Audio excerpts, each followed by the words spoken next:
7:26 en el territorio continental ecuatoriano, buscando la verdad y abogando por la unidad nacional en pro de la paz y la seguridad en el Ecuador. Queremos dar la bienvenida en la revista de Opinión Democracia a los siguientes invitados: el ex viceministro de Gobernabilidad, ex asambleísta, doctor Juan Manuel Fuertes, y el doctor Andrés Páez, ex asambleísta y académico. Les invitamos para analizar la consulta popular que anunciara hace 8 días el presidente de la República, inicialmente con 7 preguntas. Cierto es que hasta el día de hoy no conocemos públicamente los anexos y a las preguntas para hacer un mejor juicio de valor. Sin embargo, allí están las 7 preguntas, algunas polémicas, como el juicio político a los jueces de la Corte Constitucional, algunas populares, como el tema del cierre del Consejo de Participación Ciudadana, la reducción del número de asambleístas, el quitar el financiamiento a los movimientos políticos del país. Con esas consideraciones, quiero empezar con el doctor Andrés Páez. ¿Cómo ve estos temas de la consulta popular? Muy buen día. Gracias, Miguel. Buenos días. Un saludo a Juan Manuel.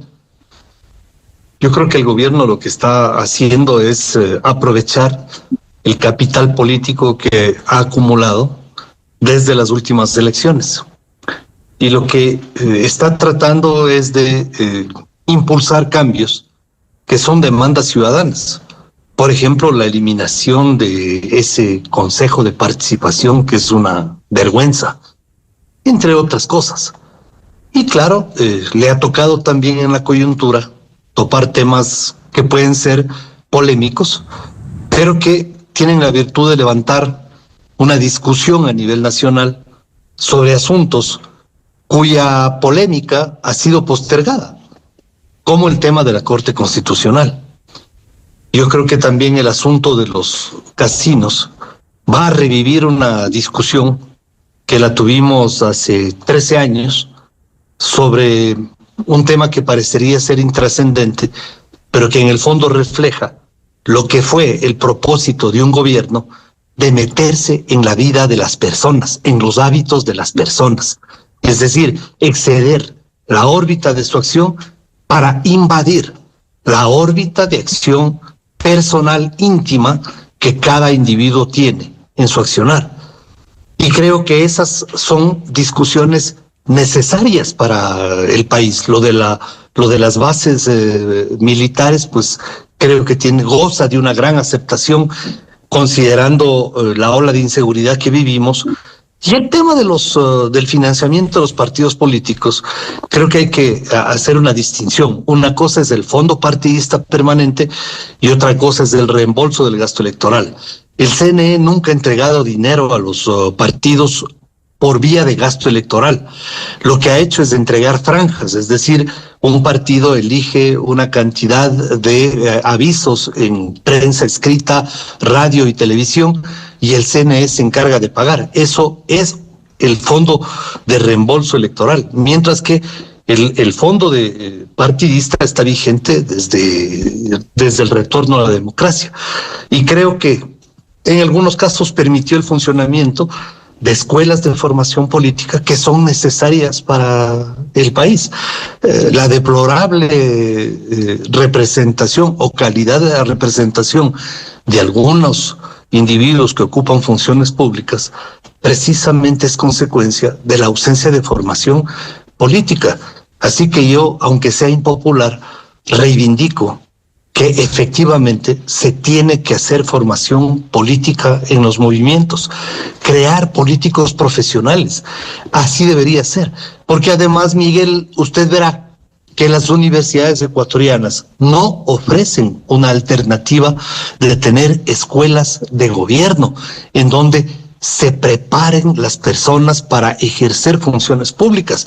Una de las actividades que es tremendamente trascendental porque tiene que ver con el bienestar de todos los ecuatorianos.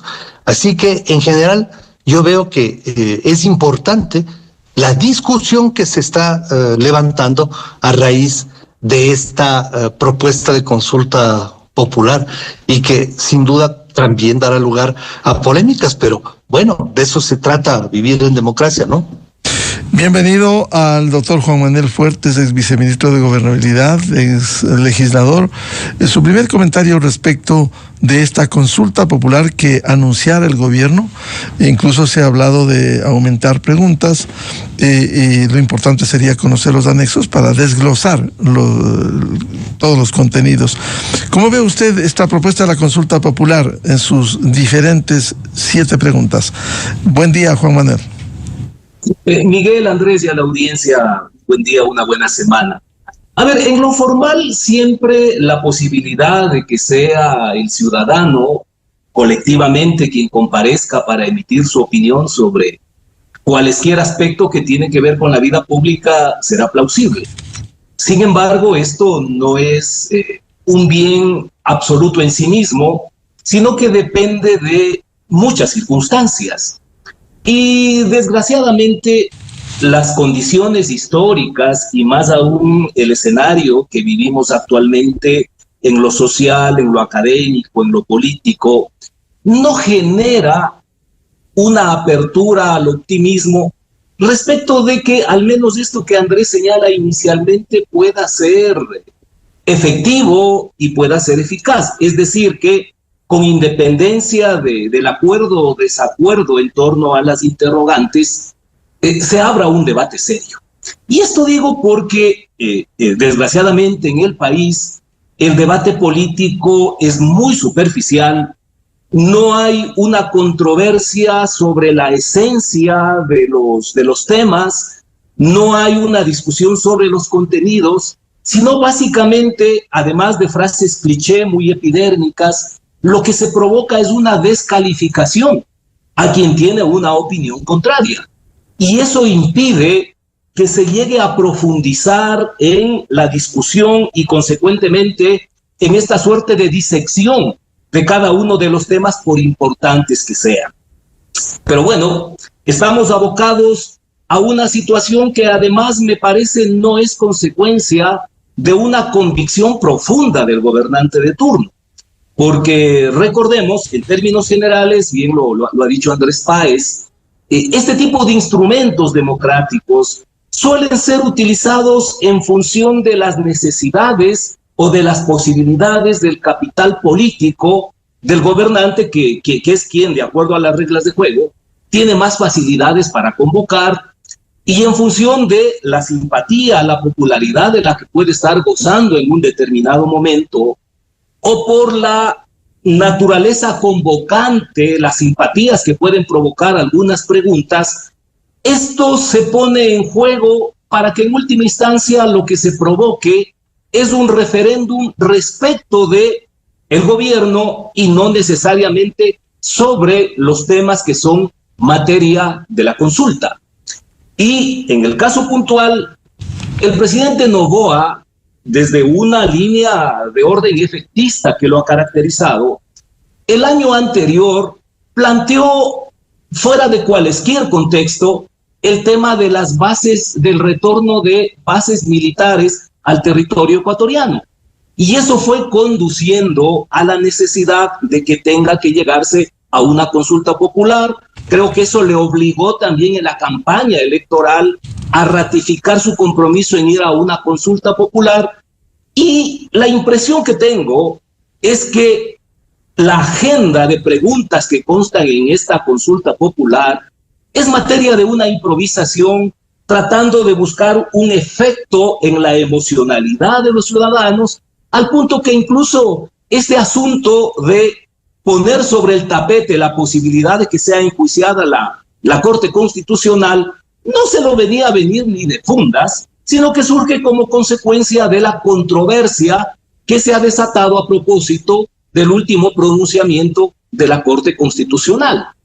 Entonces digo que en términos generales, esto desde el punto de vista de la introducción, estimo que esto no va a mejorar ni siquiera el debate sobre estas cuestiones y mucho menos a tener un impacto importante en la mejora del país en cada una de las áreas a las que se refiere cada una de las preguntas que hasta el momento están formuladas. Es más, esta improvisación también se evidencia porque de haber mediado una planificación seria paralelamente a la formulación de las preguntas, ya habría estado listo todo el repertorio de anexos que son los que sustentan. Y en términos comparativos, algún medio de comunicación en días anteriores dejaba constancia que el Ecuador es el campeón en Latinoamérica en consultas populares. Y si por ese mecanismo realmente hubiese sido factible que la democracia contribuya a la solución de problemas, algunos, al menos algunos, de los que son materia de este repertorio actual ya deberían estar resueltos. Entonces, en conclusión, más allá de que formalmente esta herramienta democrática es incuestionable, legítima, ya en el impacto sobre los contenidos, así como ha pasado anteriormente, salvo una u unas dos consultas populares, me parece que no va a pasar de ser un referéndum sobre el gobierno, y dadas las condiciones que tiene actualmente Daniel Noboa, va a ser incrementado su capital político.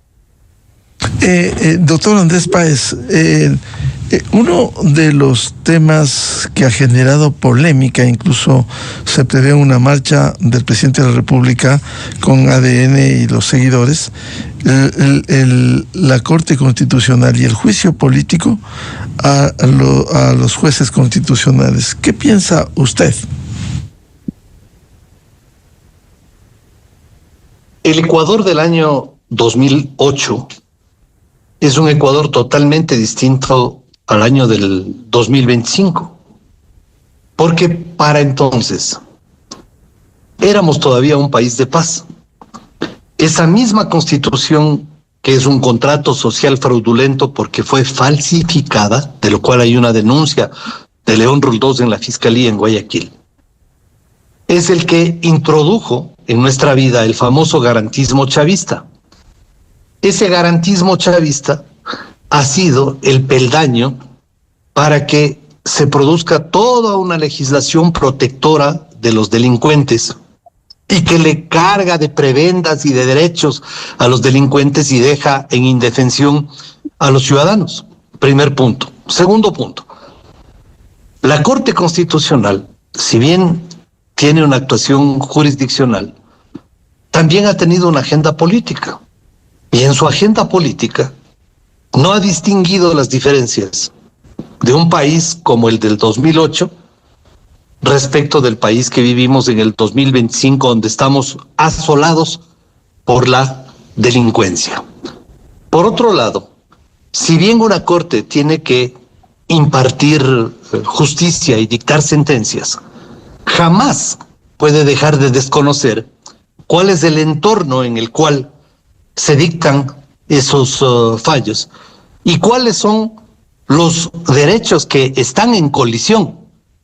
Y en el momento en que se produce una colisión de los derechos de la colectividad en general con los derechos de un grupo en particular, sin duda es regla universal del derecho de que siempre van a prevalecer los derechos de la inmensa mayoría. Esa inmensa mayoría somos los ecuatorianos asolados por la violencia, por la criminalidad, por un país que desgraciadamente fue entregado al AMPA durante la década saqueada. Y si es que tenemos una corte que insiste en buscar la palabrita, el punto y coma, ¿no? Tomar siempre una bocanada de gloria jurídica para tratar de transmitir una superioridad que no la tienen en función de la calidad de los actos que ejecutan, entonces ahí el país está en un severo problema. ¿Qué es lo que quiero decir? La Corte Constitucional, si bien tiene garantías que proteger, ha decidido inclinarse por abordar aquellas garantías que no son de la mayoría de los ecuatorianos, y muchas de ellas responden a agendas personales de algunos jueces. porque han tomado una línea progre, woke, una línea que en definitiva va en contra de la familia ecuatoriana, de las tradiciones, de nuestras costumbres, de nuestra vida, de nuestra trayectoria histórica. No dice la Constitución que puede haber matrimonio entre personas del mismo sexo, y ellos decidieron lo contrario porque les dio la gana. No dice la Constitución que un niño de 5 años se puede cambiar de sexo, y ellos decidieron lo contrario porque les dio la gana. No dice ni la Constitución ni el Código Penal que los peligrosos zampones reincidentes pueden acceder a la sustitución de la prisión preventiva, sino lo contrario. Y ellos decidieron lo opuesto, porque les dio la gana. Es decir, hemos visto que han dictado sentencias atinadamente, y yo he sido el primero en aplaudirlo. Han dictado sentencias correctas, que el país entero les ha aplaudido. Por ejemplo, cuando mandaron a su casa a la famosa Liga Azul, un elenco de sinvergüenzas que hacía y deshacía en el Consejo de Participación, y aplaudimos eso. Pero no por eso hay que idolatrarlos, porque lo que hicieron es el cumplimiento de su deber, y en el cumplimiento del deber no hay mérito. Y obviamente ellos debieron hacerlo, y eso es lo que les correspondía hacer, en primer lugar. Y luego, decir también de que así como han cometido aciertos que yo en mi Twitter constan varias veces que he elogiado las actuaciones, sí tenemos los ecuatorianos derecho también a reclamar por aquello que estimamos son desaciertos, como el de suspender la vigencia de artículos que son cruciales para la protección de la vida de los miembros de la fuerza pública que están arriesgando su existencia todos los días en función del interés de la comunidad. Entonces, sí llama la atención de que justamente en estas leyes suspendan exclusivamente aquellos artículos que son los que les interesa a la comunidad, mientras que son el AMPA, los delincuentes, los grupos criminales, los que están celebrando y festejando de que eso suceda. Entonces, si hay una reacción de la ciudadanía diciendo, señores, por favor, ya dejen de hacer lo que les da la gana. Y eso es lo que nos lleva a una discusión que es mucho más profunda. Una Corte Constitucional que no rinde cuentas a absolutamente nadie, no tiene mecanismos de autodepuración, no tiene mecanismos de rendición de cuentas de ningún tipo, no dan cuenta a nadie de sus actos, y por eso algunos jueces han excedido el orden de sus facultades jurisdiccionales para irse más allá de ellas, a abordar temas en función de sus convicciones personales, imponer sus ideologías y resolver sobre asuntos en función de sus pareceres, no en función de los intereses del país. Entonces, insisto, así como se reconoce el acierto de algunos fallos, también los ecuatorianos tenemos derecho a cuestionar aquellas cosas que van en contra de nuestra existencia.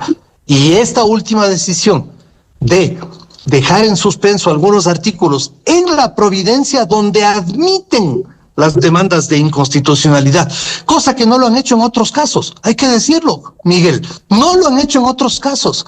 Mucha gente quisiera que en sus demandas de inconstitucionalidad, en la providencia de admisión del caso, también suspendieran aquello que les perjudica, y no lo han hecho.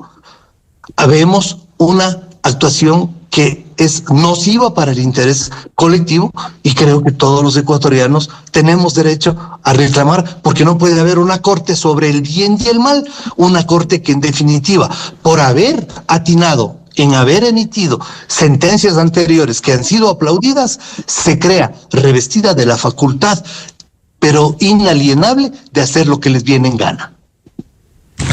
Doctor Juan Manuel Fuertes, ¿qué piensa usted de esta pregunta 6 de sujetar a juicio político a los jueces de la Corte Constitucional? Esto ha sido polémico, ha sido observado, incluso se ha dicho que más allá de los errores en casuística que ha cometido la Corte Constitucional, con dictámenes y fallos que propios jueces constitucionales han salvado su voto. ¿Cómo enfrentar? ¿Es viable este juicio político como está planteando el Ejecutivo? Yo veo que hay que diferenciar y hay que contextualizar.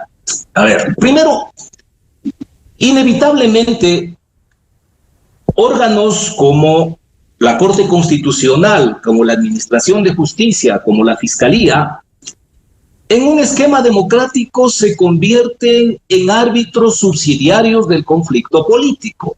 Es decir, cuando la política no puede por sí misma, en la competencia, en el enfrentamiento, resolver esos problemas, en la cancha de estos organismos termina dirimiéndose el conflicto.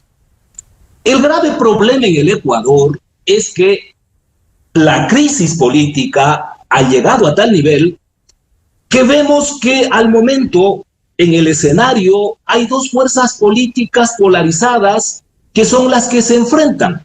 Por un lado el gobierno, por otra el correísmo, pero en el caso del correísmo tenemos no solo una deslegitimidad, sino un desprestigio como fuerza de oposición, porque visualmente lo único que les identifica no es una agenda temática del país, sino la búsqueda de una revisión de los casos judiciales en los que están inmersos sus principales personajes, la búsqueda de la impunidad. En ese concierto, el gobierno no tiene oposición y por lo tanto, los conflictos políticos que genera la acción del gobierno, incluida la iniciativa legislativa, no son resueltos políticamente, sino que terminan en la cancha que debería ser la subsidiaria, en este caso, la Corte Constitucional, dirimiéndose lo que la ineptitud de los políticos impide que se concrete en la arena política, y esto indudablemente le convierte, en este caso a la Corte Constitucional, en un factor que complica la gestión democrática en el enfrentamiento con el Ejecutivo, porque termina haciendo eso. Por otra parte, hay que diferenciar, lo que constituye todo este movimiento constitucional generado a partir de las ideas del socialismo del siglo XXI, que tiene que ver con lo garantista, a lo que se refería Andrés, de lo que en cambio implica este proceso que ha llevado adelante el mundo occidental en torno a liberarle al órgano de control constitucional del asedio de la política a través del enjuiciamiento legislativo. Porque no es como dijo la señora a la que le entrevistó usted anteriormente, Miguel, que el Ecuador es el único país en Latinoamérica en donde no hay juicio político a la Corte Constitucional. Eso es mentira. Por excepción, en Latinoamérica, algunos países mantienen la posibilidad de juicio político en contra de la Corte Constitucional. Pero además de eso, tampoco podemos perder de vista que en el mundo occidental hay un esquema que se despliega cada vez con mayor fuerza hacia el autoritarismo. Y en ese orden de cosas, indudablemente, los medios de comunicación críticos, independientes, y también los órganos de control institucional se convierten en porteros, se convierten en guardianes incómodos para el poder que trata de cooptar todos los espacios. De tal manera que una discusión sobre el particular amerita una profundización. Sin lugar a dudas, siempre hay que precautelar que el equilibrio democrático garantice que los derechos esenciales del ser humano estén prevaleciendo. Pero además, independientemente de esta consideración abstracta, creo que es inevitable referirse también puntualmente a esta Corte Constitucional, porque lo que está pasando en esta controversia, que seguramente se va a tensar más porque de cara a la consulta popular hay el filtro de la Corte Constitucional por el que tienen que pasar las preguntas. Digo, es inevitable verificar de qué jueces de la Corte Constitucional estamos hablando, porque si bien, como se ha señalado casuísticamente, uno puede estar de acuerdo con unas resoluciones y en desacuerdo con otras, en lo fundamental, yo no he conocido que a estos jueces de esta actual Corte Constitucional se los pueda acusar de mamarrachos o de incapaces en lo académico, en lo profesional, o de corruptos en el ámbito ético, en el ámbito moral, en el desempeño de sus funciones. Y esto no es un tema menor. Así es que ojalá efectivamente en el trayecto de la discusión sobre las preguntas de la consulta popular sea factible poner en evidencia este principio que se llama el principio de Chesterton, en que consiste en que uno no puede, caminando simplemente porque ve ahí una valla, hacerla a un lado porque se le ocurre que debe hacerla a un lado, sin saber cuál fue la razón por la cual se le colocó allí. Por eso digo, es deseable que en la discusión realmente impere la profundidad, la búsqueda democrática, institucional, y no únicamente una posición de temporada, porque también a mí sí me genera una suerte de duda al menos, que si es que lo mismo que ha acontecido actualmente, es decir, una iniciativa legislativa del Ejecutivo, aprobada por una mayoría en la Asamblea Nacional, si hubiese sido eso en un gobierno del correísmo y hubiese ameritado la oposición, en este caso como medida cautelar de la Corte Constitucional, habría generado las mismas reacciones, porque de pronto, si eso no ocurre así, daría la pauta de que el problema no es lo de fondo, sino simplemente qué actores están involucrados en el conflicto. En consecuencia, ¿cuál ve, doctor Andrés Páez, el destino final de esta Corte? Hay que conocer los anexos. ¿En qué pudiera quedar si la Corte niega varios de estas preguntas? En función de la profundidad de la discusión que con acierto plantea Juan Manuel, creo yo que hay que entender la génesis de la Corte Constitucional en ese contrato social fraudulento que es la Constitución de Montecristi.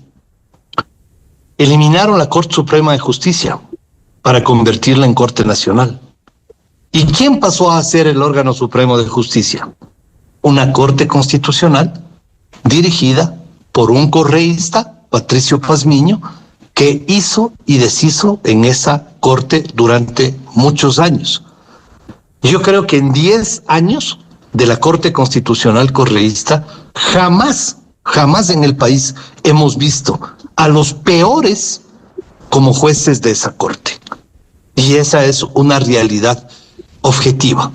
Que eso luego cambió, es verdad, mejoró la calidad de los jueces y sustancialmente, pero tampoco por eso se puede darle una patente de corso a quienes ahora están en funciones y tampoco dejar de advertir algunas particularidades de ciertas hojas de vida de quienes están ahí en la Corte Constitucional. En la génesis de esa Corte, al eliminar la Corte Suprema y dejarle como Corte Nacional, quedó la Corte Constitucional como una cuarta instancia, con superpoderes, que incluso tienen la facultad de disponer a la mismísima Asamblea que le dicte una ley de acuerdo a su parecer. Una Corte Constitucional que no se autorregula, que no tiene mecanismos de rendición de cuentas, que no se autodepura, es tan peligrosa como una Corte Constitucional indiscriminadamente expuesta al procesamiento de carácter político. Creo yo, y coincido con Juan Manuel, que la profundidad de este análisis nos conduce irrevocablemente a una conclusión que es todavía más de fondo. El problema del Ecuador desde el punto de vista jurídico sigue siendo ese contrato social fraudulento que se llama Constitución de Montecristi, que es el origen de todos los males que vivimos como ecuatorianos, digo como consecuencia de lo que significa la vigencia de un texto constitucional. Por lo tanto, la agenda política del gobierno debería orientarse primero a impulsar una reforma parcial profunda de ciertos temas de la Constitución e ir abriendo el camino para reemplazar la Constitución de Montecristi, que está llena de candados, para hacer imposible que sea revisada y que sea reemplazada por otra cosa que también en el profundo análisis que plantea Juan Manuel hay que considerar. Es la única Constitución que ha puesto tal cantidad de tropiezos que prácticamente resulta imposible reemplazarla. Y tenemos así en vigencia los rezagos más escabrosos del correísmo hasta nuestros días. Por lo tanto, creo que ahí hay un tema de fondo que también debemos discutir. Entonces, el país, yo sí creo que se aboca a una discusión que personas talentosas como Juan Manuel, porque hay muchas en el país, pueden involucrarse para conseguir que efectivamente tengamos una discusión a fondo de estos temas que tienen siempre un carácter político, sí, tienen un carácter coyuntural. Todos los temas propuestos en una consulta popular tienen un carácter coyuntural. Toda consulta popular es para un gobierno, un plebiscito sobre el pasado y un referéndum sobre el futuro. Toda consulta popular funciona así. Pero en este caso estamos hablando del tema más sensible de los ecuatorianos, que es nuestra seguridad, el combate a las mafias, a los criminales que se han tomado el control del país y frente a los cuales nuestra fuerza pública necesita que todos los órganos converjan en la unidad de acciones para respaldar la acción de la fuerza pública, para darle garantías, para hacer que el poder de la ley se incline decisivamente en función de las facultades de la fuerza pública y que dejemos atrás el garantismo chavista, que lo único que ha hecho es socapar al delito, al AMPA y a los delincuentes.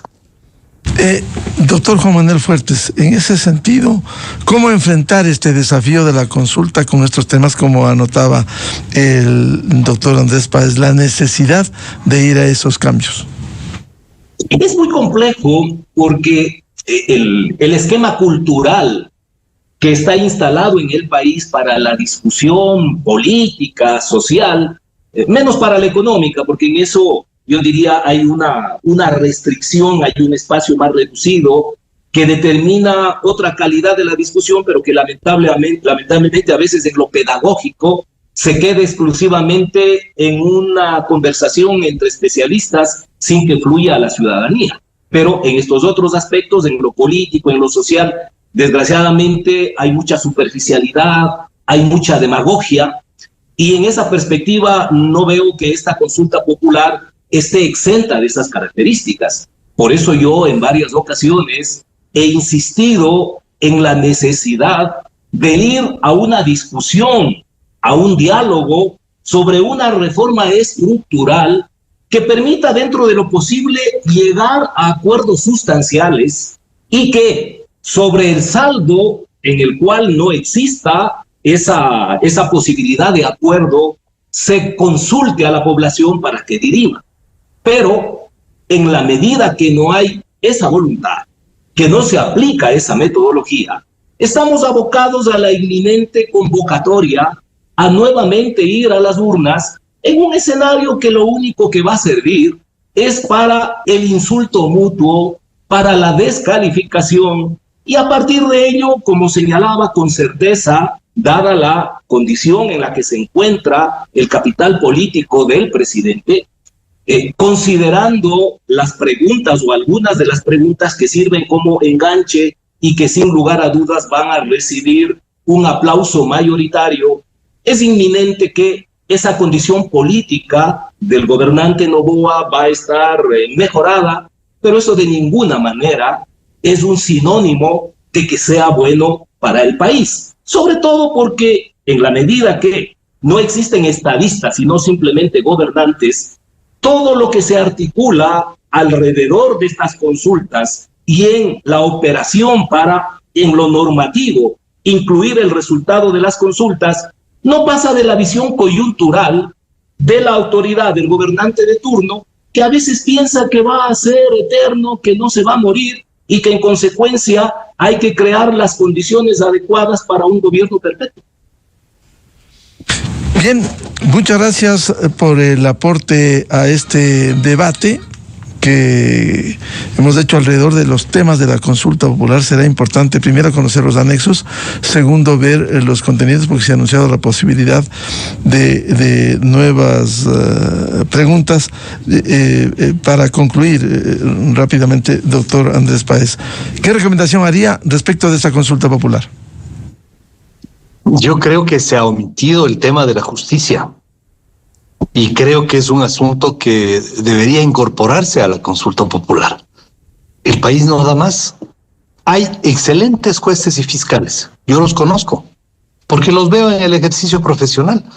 Y aplaudo el esfuerzo, el sacrificio, la dedicación con la que ejercen sus funciones. Puedo dar nombres de excelentes jueces, fiscales y de servidores judiciales de primera, de los que el país debería sentirse orgulloso. Pero también hay de los otros, de esos jueces y fiscales que juegan a la puerta giratoria, que ni bien ven ingresar a los delincuentes, inmediatamente les sacan, a pesar de tener normas expresas que les prohíbe hacerlo.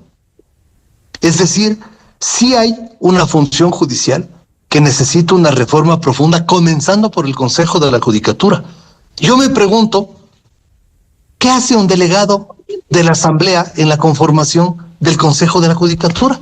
Es que, ¿cómo así? ¿Cómo así un delegado de la Asamblea?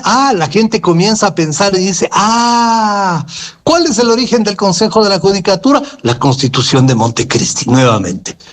¿Y cuál es el origen del Consejo de la Judicatura? El Código Orgánico de la Función Judicial dictado durante el correísmo.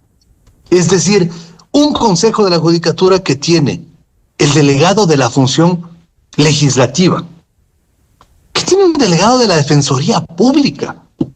¿Qué tienen que hacer ahí?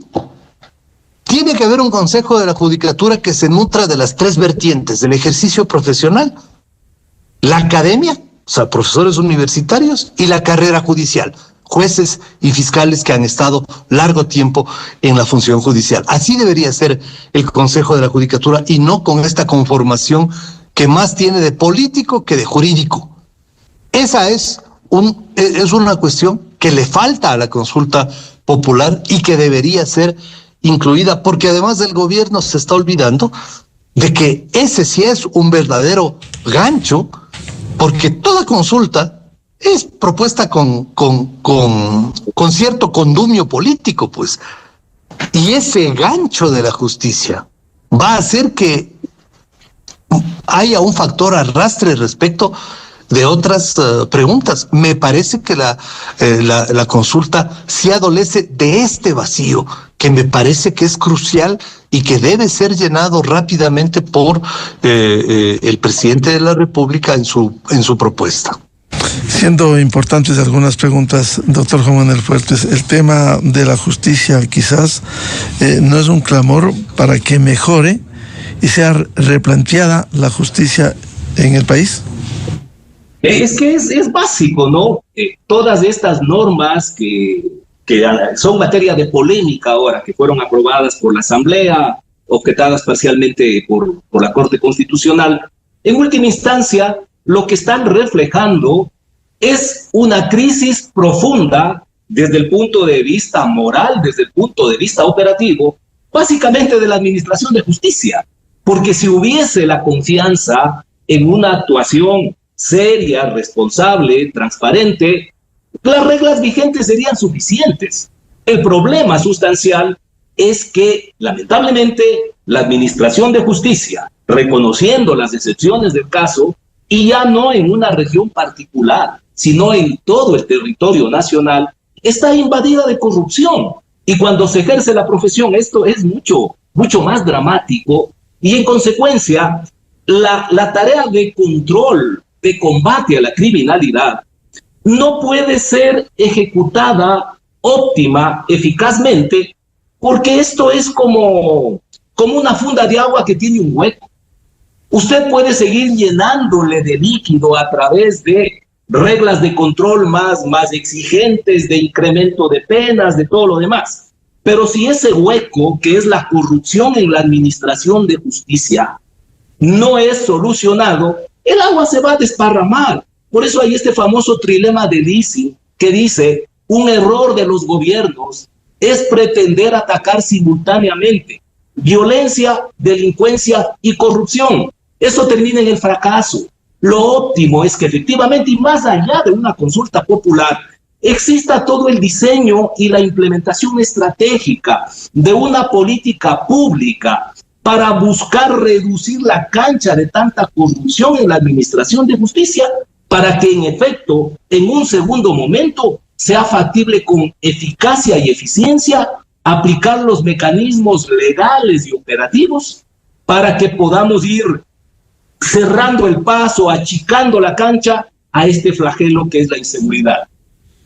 Bien, muchas gracias su participación al doctor Andrés Páez y al doctor Juan Manuel Fuertes, temas fundamentales en la consulta popular. Muy amable, Andrés y Juan Manuel. Gracias. Muy amables. 8 minutos en el territorio continental ecuatoriano. Vamos a una pausa.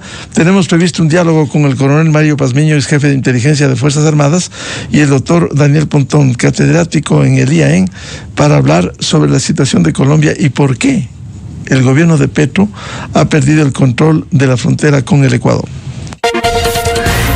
Desde 1984 con Gonzalo Rosero, la revista de opinión Democracia. Siempre líderes, siempre confiables. Enseguida regresa Miguel Rivadeneira a la búsqueda de la verdad. Esto es Exa Informa por Exa FM.